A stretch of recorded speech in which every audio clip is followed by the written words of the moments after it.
Vamos a desarrollar el contenido del día de hoy. Se denomina tejido nervioso. El tejido nervioso es un tejido fundamental, así como el tejido epitelial, el tejido muscular, el tejido conjuntivo que ya hemos hablado de él detalladamente en las unidades anteriores. El tejido nervioso es responsable de la percepción del ambiente externo y ambiente interno, desde eh, movimientos que podemos realizar, todo esto, pensamientos, el aprendizaje, todo esto está mediado gracias al tejido nervioso. Dentro de la generalidad del sistema nervioso, el sistema nervioso está constituido como todo sistema por varios órganos, pero nosotros hablaremos brevemente en general, pero enfocaremos sobre todo en el tejido nervioso. El sistema nervioso entonces nos permite responder a estímulos del medio externo y medio interno. Controla e integra las actividades funcionales de los órganos y los sistemas orgánicos, y desde el punto de vista anatómico se encuentra dividido en dos, que son el sistema nervioso central y el sistema nervioso periférico. En el sistema nervioso central está conformado por el cerebro, está compuesto por el encéfalo y la médula espinal, que están contenidos en la cavidad craneana y el conducto vertebral respectivamente. El sistema nervioso periférico tenemos a los nervios craneales, a los nervios espinales, a los nervios periféricos, y en donde van a llegar impulsos desde el sistema nervioso central, que son impulsos eferentes porque salen del sistema nervioso central, e impulsos aferentes porque llegan a través de los nervios al sistema nervioso central. Los somas de las neuronas, que se encuentran ubicadas fuera del sistema nervioso central, se denominan ganglios, y las terminaciones nerviosas, tanto especializadas, tanto motoras como sensitivas.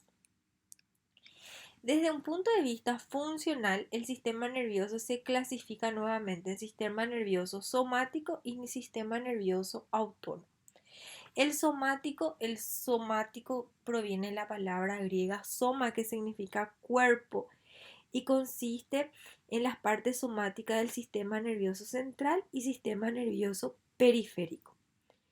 El sistema nervioso central, el sistema nervioso somático, hace referencia al control voluntario consciente y con excepción de los arcos reflejos.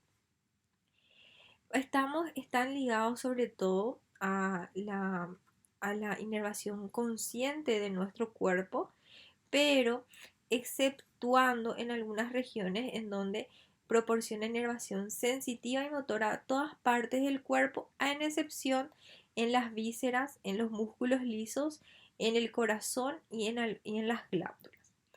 En el sistema nervioso autónomo, que está compuesta por las partes autónomas del sistema nervioso central y del sistema nervioso periférico, el sistema nervioso autónomo es responsable la inervación motora involuntaria del corazón, del músculo liso, del sistema de conducción del corazón y de las glándulas. ¿Cuál es la composición del tejido nervioso? El tejido nervioso tiene una unidad funcional y estructural que se denomina neurona. Bueno, en forma general, ¿cómo podemos clasificar al tejido nervioso? El tejido nervioso está constituido por dos grupos de células. Las neuronas, o también denominada célula nerviosa, y las células de sostén, o también células gliales o células de la glía. Las neuronas es la unidad funcional del sistema nervioso. Está compuesta por varias evaginaciones o prolongaciones, que vamos a ver que cada una de estas evaginaciones tiene un nombre determinado, y ella está especializada a recibir impulsos desde una célula a otra y poder conducir esos impulsos eléctricos hacia otras partes del sistema a través de esas evaginaciones. En otras palabras, las neuronas son células que son especializadas en conducir estímulos desde una célula a otra célula. Ellas las reciben justamente a través de unas prolongaciones que presentan, que estamos observando aquí, estas prolongaciones, y luego las transmiten desde estas prolongaciones hasta el cuerpo de la neurona y luego finalmente a esta prolongación que es el axón. La comunicación de una neurona con otra neurona, como ustedes pueden ver, esta está representada aquí, una neurona con otra neurona, es como una red intrínseca, como una red de cables. Esta comunicación de una neurona con otra neurona, así como también puede ser de una neurona con otra célula efectora, como por ejemplo una célula muscular o también una glándula. Esta se denomina sinapsis. Sinapsis. Entonces, el contacto especializado entre las neuronas que permite la transmisión de información especializada de una neurona a otra neurona o de una neurona a una célula efectora se denomina sinapsis. Sinapsis. Ahora vamos a hablar de las células de sostén. Estas células de sostén no son células conductoras, pero sí tienen funciones muy importantes dentro del sistema nervioso central, así como también dentro del sistema nervioso periférico. Las células de sostén también se denominan células de la glía o solamente glía. ¿Por qué justamente ese nombre? Porque anteriormente se creía que estas células le brindaban solamente un sostén físico al tejido nervioso, al sistema nervioso. Hoy día se sabe que no es solamente esas sus funciones, que tienen muchas otras que vamos a hablar en específico de cada célula. Y en estas células de la glía se clasifican nuevamente en células de la glía del sistema nervioso central o de la glía central o células gliales centrales y las que son periféricas. En esta imagen aquí estamos observando a las células de la glía del sistema nervioso central. Estas células gliales son cuatro. Tenemos a los oligodendrocitos, a los astrocitos, a las microglías y al ependimiocito o las células ependimarias. Acá tenemos esta es la neurona, acá estamos viendo a la microglía, vamos a ver al oligodendrocito acá justamente, luego vamos a ver al astrocito y tenemos al ependimocito que no se encuentra representada en esta imagen. Las células de la glía periférica o del sistema nervioso periférico se denominan células de la glía periférica. Aquí incluyen a las células de Schwann, que son estas células, las células de Schwann, estas que estamos viendo aquí, a las células satélites. Estas células satélites son similares a las células de Schwann, pero que nosotros le vamos a encontrar rodeando a los ganglios. Y existe una otra gran variedad de células que están asociadas con estructuras específicas que encontramos dentro de las células gliales del sistema nervioso periférico. Lo vamos a encontrar en la retina, también lo vamos a encontrar, por ejemplo, en las regiones entéricas o intestinales. ¿Cuáles son las funciones de las células gliales? Bueno, en forma general, las funciones son la de sostén físico, por eso son células de sostén, les brindan una protección a las neuronas, el aislamiento para las somas y las evaginaciones neuronales, lo que facilita una rápida transmisión de impulsos nerviosos. Vamos a ver que una de estas células le aísla como justamente así como los cables que vemos en nuestras casas que tienen unas gomitas, o sea, ese cable nosotros separamos, sabemos que por fuera tienen unas gomas que sirven como aislamiento. También va a ocurrir bastante parecido a estas prolongaciones o evaginaciones de nuestras células nerviosas. También contribuyen en la reparación de la lesión neuronal, porque cuando existe, por ejemplo, una muerte neuronal o una muerte neuronal, algunas de estas células que ya hemos citado van a contribuir para la limpieza de esa región, así como también van a contribuir para la regeneración. Así también tenemos la regulación del medio líquido interno del sistema nervioso central, eliminación de neurotransmisores de las hendiduras sinápticas e intercambio metabólico entre el sistema vascular y las neuronas del sistema nervioso. Las neuronas, además de las neuronas y de las células sostén, tanto el sistema nervioso central como el sistema nervioso periférico presentan unos componentes vasculares extensos. Los vasos sanguíneos están separados del tejido nervioso por unas láminas basales y por cantidad variable de tejido conectivo según el tamaño del vaso. El límite entre los vasos sanguíneos y el tejido nervioso en el sistema nervioso central excluye sustancias que normalmente abandonan los vasos sanguíneos para entrar en otros tejidos. Esta restricción selectiva de sustancia de transmisión sanguínea en el sistema nervioso central se denomina barrera hematoencefálica. ¿Qué ocurre?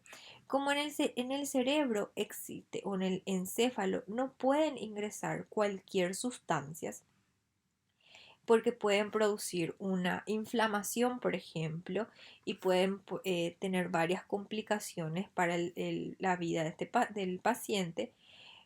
¿Qué ocurre? En el cerebro, en el encéfalo, existe una barrera que se denomina barrera hematoencefálica. Hematoencefálica.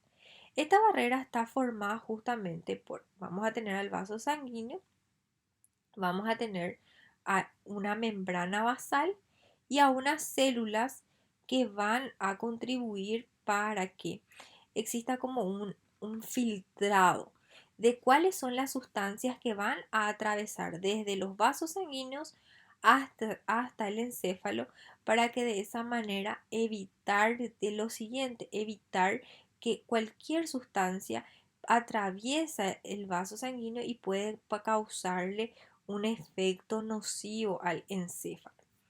En estas imágenes acá están ilustradas, por ejemplo, vamos a tener el capilar sanguíneo, al vaso sanguíneo, acá vamos a tener a la membrana basal y acá las células que van a formar a la barrera hematoencefálica, que vamos a ver que forma parte de las células de la glía.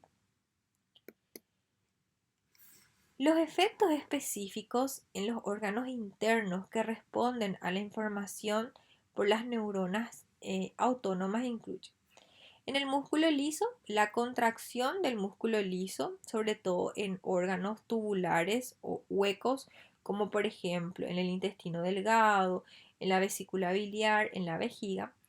Las células de la conducción cardíaca, que son las fibras de Purkinje, que se encuentran ubicadas en las paredes del corazón, en donde contribuyen o regulan el ritmo de contracción del músculo cardíaco y puede ser modificado por impulsos autónomos. El epitelio glandular del sistema nervioso autónomo regula la síntesis y la composición y liberación de las secreciones. Hablaremos ahora brevemente acerca de las neuronas. Bueno, la neurona es la unidad estructural y funcional del sistema nervioso. Las neuronas se clasifican en neuronas sensitivas, las neuronas motoras, las neuronas eferentes somáticas y tenemos a las interneuronas. Estas neuronas, las neuronas sensitivas, son aquellas que transmiten impulsos desde receptores hacia el sistema nervioso central. Está compuesta por fibras aferentes somáticas, que significa aferentes, son aquellas que llevan esa información. Y las aferentes transmiten sensaciones de dolor, temperatura, tacto, presión desde la superficie corporal. Y las fibras aferentes viscerales también llevan, por ejemplo, impulsos de dolor y otras sensaciones desde los órganos internos. Las neuronas motoras, en cambio, transmiten impulsos del sistema nervioso central hacia los ganglios o hasta las células efectoras. Las neuronas eferentes somáticas envían impulsos voluntarios al sistema osteomuscular. Las neuronas eferentes viscerales transmiten impulsos involuntarios hacia los músculos lisos, la célula de conducción cardíaca y las glándulas. Las interneuronas, que son las más abundantes y se cree que tienen aproximadamente, corresponden al 99,9% de las neuronas, pertenecen a una red integrada. Estas forman una red de comunicación e integración entre las neuronas, ya sea sensitivas y neuronas motoras. En esta imagen estamos viendo a los componentes de una neurona. Acá vemos al soma, los componentes de la neurona. Vamos a observar al cuerpo o soma, a las dendritas, que son unas prolongaciones cortas, y al axón, que es una prolongación que la gran mayoría de las neuronas presentan un solo axón. Los componentes funcionales de una neurona tenemos que están constituidos por el cuerpo o soma neuronal, en donde vamos a observar al núcleo, unas prolongaciones cortas, que son las dendritas, que suelen ser varias. Luego tenemos a una prolongación que en la gran mayoría es única, en la gran mayoría de las neuronas es única y se denomina axón y es más larga. Habitualmente los impulsos llegan desde la dendrita, o sea, las dendritas son las que las reciben, transmiten hacia el cuerpo o hacia el soma de la neurona y luego esta impulsa hacia los axones. En esta imagen podemos observar unas estructuras del cuerpo del axón. El cuerpo del axón tiene un núcleo grande, podemos observar nucleolos, un nucleolo prominente. Observaremos también en el citoplasma del cuerpo del axón una estructura que se denomina corpúsculo de Nils. Lo que ocurre es que las neuronas van a presentar en grandes cantidades retículos endoplásmicos rugosos, retículo endoplásmico liso, encontraremos también mitocondrias, también encontraremos aparato de Golgi en el cuerpo neuronal. Pero existe un cúmulo de retículo endoplásmico rugoso que se tiñen de color basófilo y este cúmulo de retículo endoplásmico rugoso forman una estructura denominada cuerpos de Nils o corpúsculo de Nils. Estos corpúsculos de Nils son rímeros de retículo endoplásmico rugoso.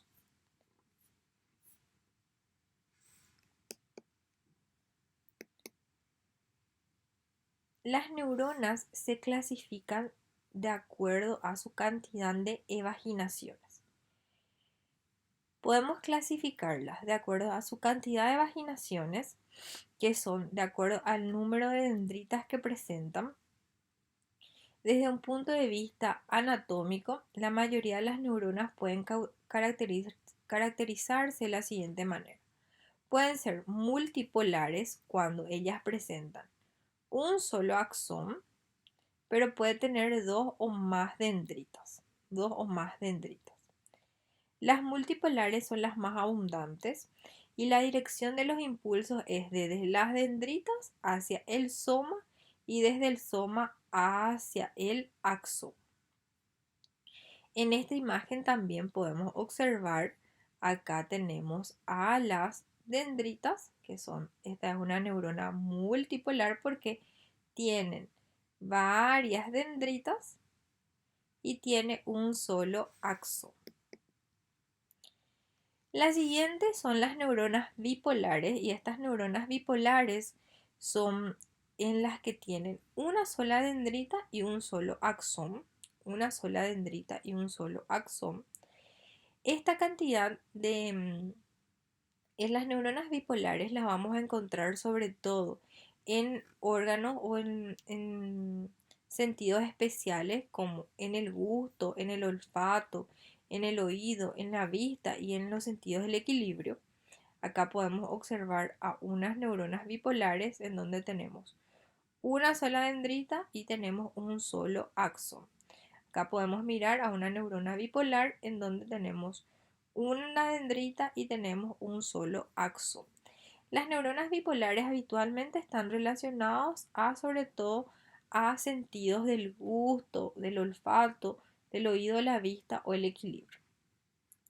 Luego tenemos las neuronas pseudo unipolares, en donde pseudo nos dicen que son falsas porque tienen una sola prolongación y que se divide cerca del soma en dos ramas axónicas largas. Acá les voy a dibujar cómo sería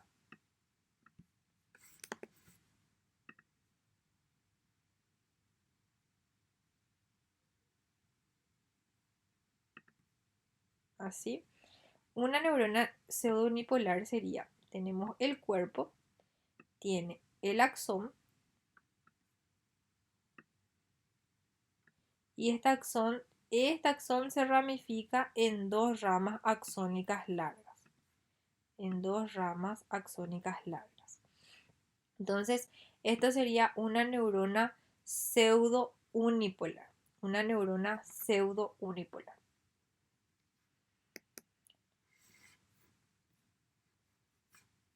Dentro del soma neuronal, también el soma neuronal tiene características de una célula que son sintetizadoras de proteínas, por eso esa cantidad, de gran cantidad de corpúsculo de Nils, que son los rímeros de retículo endoplásmico rugoso.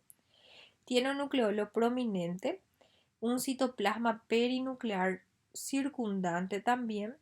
Dijimos que en el citoplasma encontraríamos una gran cantidad de aparato de Golgi, lisosomas, microfilamentos, filamentos intermedios, inclusiones y retículo endoplásmico rugoso también. En el soma neuronal, dendritas y los axones.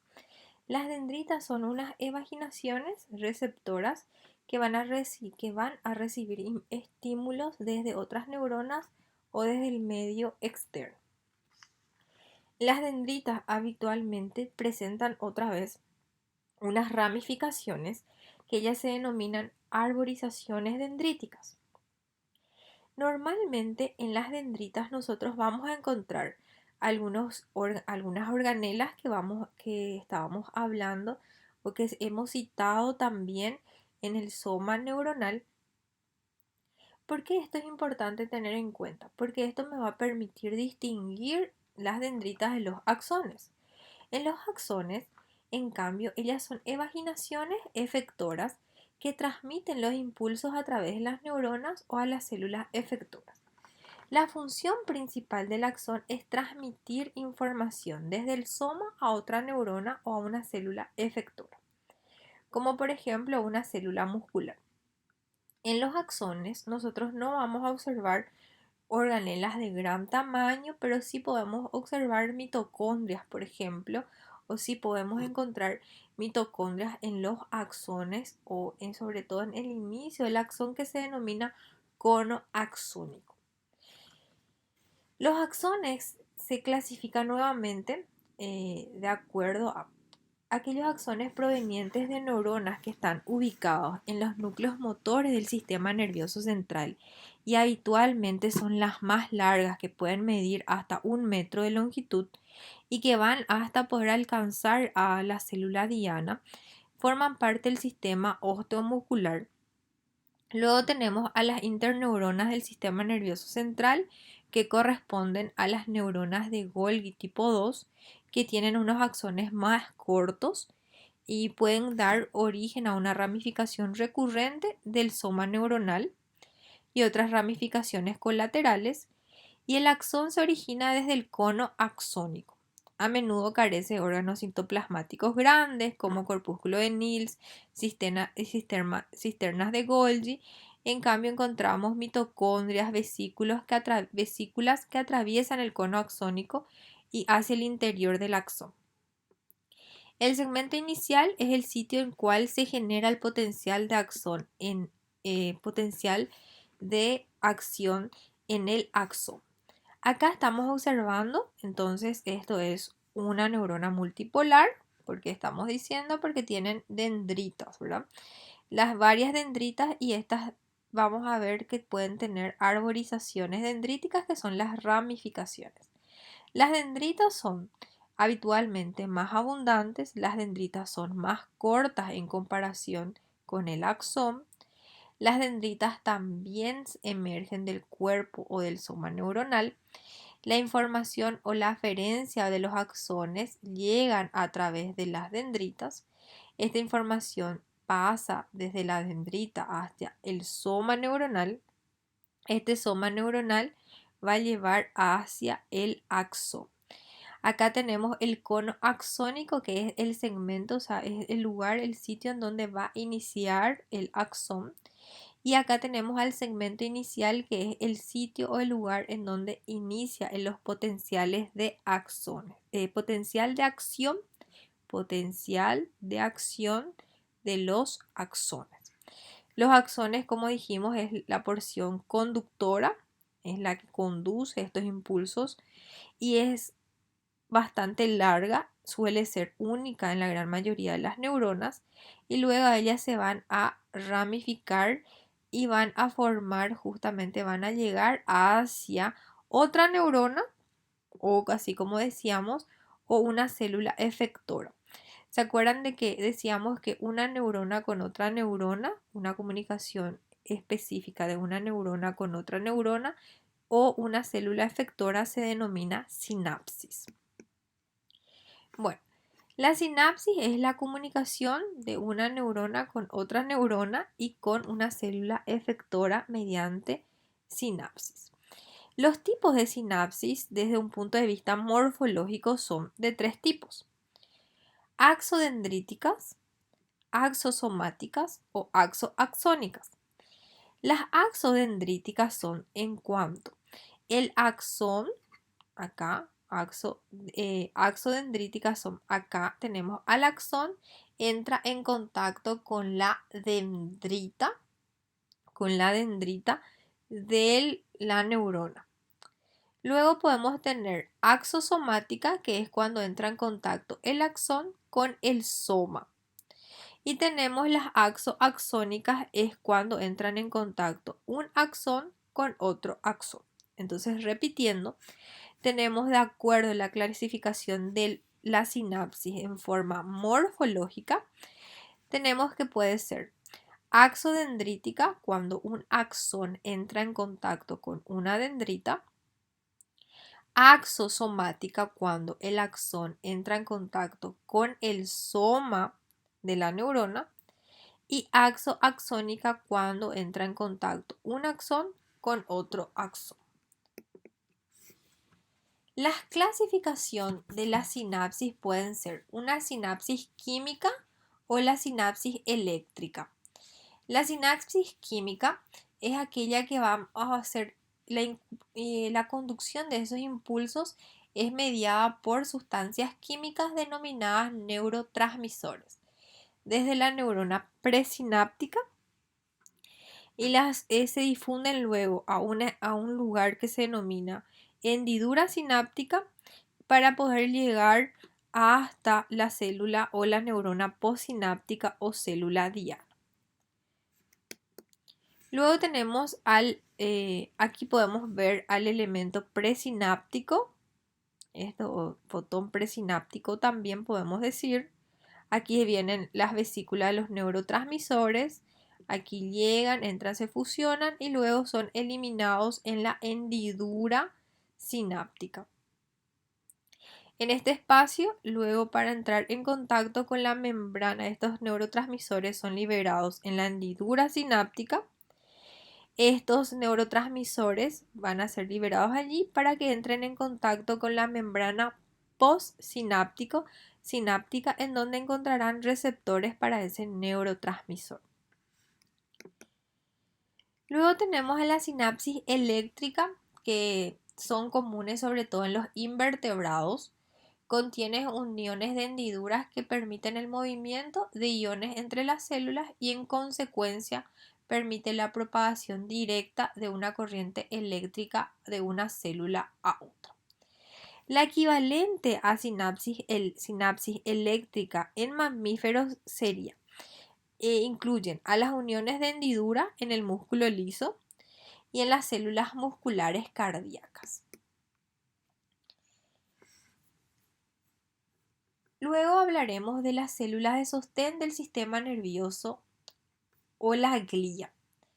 En la glía periférica tenemos a las células de Schwann, a las células satélites y se acuerdan de esas células asociadas también. Dijimos que las células asociadas eran la glía terminal o la teloglía, aquellas que estaban las glías entéricas asociadas a ganglios del tubo digestivo y a las células de Müller en el tejido. La primera en la cual vamos a hablar es de la glía. En la glía periférica es de la célula de Schwann. La célula de Schwann, lo primero que tenemos que recordar es que produce la mielina. La función principal de la célula de Schwann es el sostén de las células nerviosas mielínicas y amielínicas, o que no presentan mielina y las que presentan mielina. Ellas, las células de Schwann, tienen un origen a partir de la cresta neural y esta vaina de mielina que es producida por la célula de Schwann, esta es la célula de Schwann, o sea, este es el axón y acá como ustedes pueden ver es las capas de mielina que son creadas por las células de Schwann. Estas células de Schwann, al crear estas capas de mielina, lo que realizan es la protección, ¿verdad? Aísla al axón del compartimiento extracelular.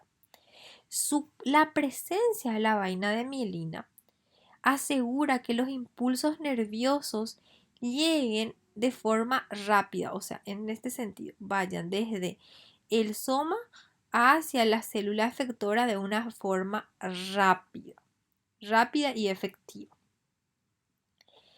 Las fibras amielínicas también pueden estar envueltas o nutridas por el citoplasma de las células de Schwann. La célula de Schwann, aparte de brindarle sostén, también colabora con la limpieza de los detritos del sistema nervioso periférico y guían la reproliferación del axón del sistema nervioso periférico. Una región entre una célula de Schwann y otra, hay unos espacios aquí entre una célula de Schwann y otra que se denomina nodo de Rambier o nódulo de Rambier. Es el sitio donde el impulso eléctrico se regenera por la propagación a alta velocidad a lo largo del axón. O sea que aquí vamos a tener en medio de cada célula de Schwann unos espacios que se denominan nodo de Rambier y que contribuyen a unos impulsos saltatorios para que sea justamente más rápido ese impulso eléctrico y pueda llegar hasta la célula efectora. Luego tenemos a las células de satélite, que son las recubren al soma de los ganglios y están rodeados por unas pequeñas células que se denominan células de satélite. Cubren por completo al soma, normalmente solamente en una coloración con hematoxilina y eosina, solamente se le va a ver al soma de las células de satélite. Van a contribuir a establecer y mantener un microentorno controlado alrededor de la soma neuronal en el ganglio. Promueve un aislamiento eléctrico, así como también un intercambio metabólico. Y es análoga a la célula de Schwann, excepto que no produce mielina, o sea, también va a colaborar con la limpieza de los detritos del sistema nervioso periférico, pero a nivel del ganglio. Luego tenemos a las células de sostén de la glía central y tenemos a los cuatro que ya hemos citado, que son los astrocitos, los oligodendrocitos, la microglía y el ependimiocito o las células ependimarias. Acá tenemos al astrocito, que es la célula más grande. El astrocito, vamos a ver que se vuelven a dividir en dos tipos. Brindan un sostén físico y metabólico a las neuronas del sistema nervioso central. Los oligodendrocitos son las células más pequeñas y son activas en la formación y el mantenimiento de la mielina en el sistema nervioso central. La microglía son células fagocíticas, también son células presentadoras de antígeno, son células que presentan varias prolongaciones. Y tenemos a las células ependimarias o ependimocitos, que son células que presentan, son células cilíndricas y revisten los ventrículos del encéfalo y el conducto central de la médula espinal. El astrocito, como ya lo dijimos, es una célula de las más grandes de las células gliales. Ellas están habitualmente relacionadas a vasos sanguíneos. Presentan evaginaciones desde los vasos sanguíneos hacia las neuronas. Los extremos de sus prolongaciones se expanden para formar el pie terminal que cubre las grandes áreas de la superficie externa del vaso o el axolema. Acá podemos ver, a un astrocito como presentan unas prolongaciones y siempre va a estar relacionado, o solemos observarlo siempre relacionado a un vaso sanguíneo. Existen dos tipos de astrocitos, que son los astrocitos protoplasmáticos y los astrocitos fibrosos.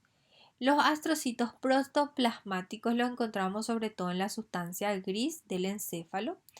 Tienen abundantes evaginaciones citoplasmáticas cortas y ramificadas. Luego tenemos a los astrocitos fibrosos, que son más comunes en el núcleo interno del encéfalo, llamado sustancia blanca.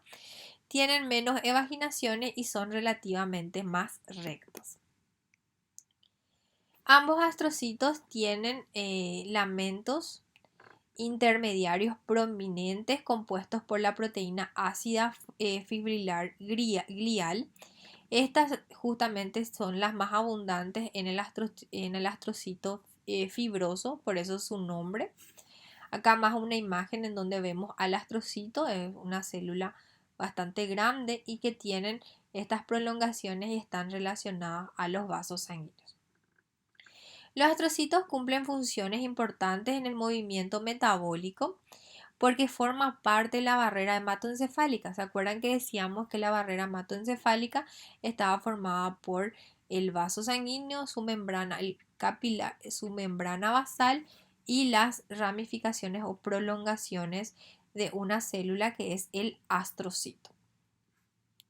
Además, el astrocito recubre las regiones desnudas de los axones mielínicos, por ejemplo a nivel de los nódulos de Ranvier y en la sinapsis. Los astrocitos protoplasmáticos en la superficie del encéfalo y de la médula espinal extienden sus evaginaciones hacia la lámina basal de la pía madre para formar una membrana limitante glial y una barrera relativamente impermeable, que es la barrera hematoencefálica del sistema nervioso central. Los astrocitos también regulan la actividad o modulan la actividad neuronal por la amortiguación de las concentraciones de potasio en el espacio extracelular del encéfalo. Acá tenemos una imagen en donde vemos a un vaso sanguíneo y acá estamos viendo a los pies, a las prolongaciones del astrocito relacionados justamente al vaso sanguíneo. Acá tenemos otra imagen en donde podemos observar, este es un vaso sanguíneo y acá estamos observando a los astrocitos con sus prolongaciones. Las siguientes células son los oligodendrocitos. Son aquellas células que producen y mantienen la mielina en el sistema nervioso central. Está formado por capas concéntricas de la membrana plasmática oligodendrocítica. Son células más pequeñas. Ven acá, estamos viendo representado un oligodendrocito, en donde van enrollando al axón de las neuronas. Las microglía es la célula fagocítica. Presentan prolongaciones, varias ramificaciones. Corresponden al 5% del total de las células de la glía. Son células fagocíticas. Las microglías son consideradas que forman parte del sistema fagocítico mononuclear, o sea que tiene un origen a partir de un monocito. La microglía son las células de las neurogliales más pequeñas y tienen núcleos alargados, relativamente pequeños, y tienen las prolongaciones. Estas prolongaciones características forman el revestimiento epitelial de las cavidades llenas de líquido del sistema nervioso central. Forma una sola capa de células entre células cúbicas y cilíndricas que poseen características morfológicas típicas de las células que son transportadoras de líquido. En el tercer ventrículo existen unas células ependimarias especializadas que son los tanicitos, y ellos recubren la superficie libre. La superficie libre de los tanicitos están en contacto con el líquido cefalorraquídeo, pero a diferencia de las células ependimarias no poseen cilios. Están involucradas en el transporte de las sustancias desde el líquido cefalorraquídeo hacia la sangre y dentro de la circulación portal del hipotálamo. Dentro del sistema ventricular del encéfalo, este revestimiento ependimario sufre una modificación adicional para producir el líquido cefalorraquídeo por medio de transporte y secreción de materiales derivados de las asas capilares contiguas, y las células ependimarias modificadas y los capilares asociados forman en conjunto a los plexos coroides. Muchas gracias.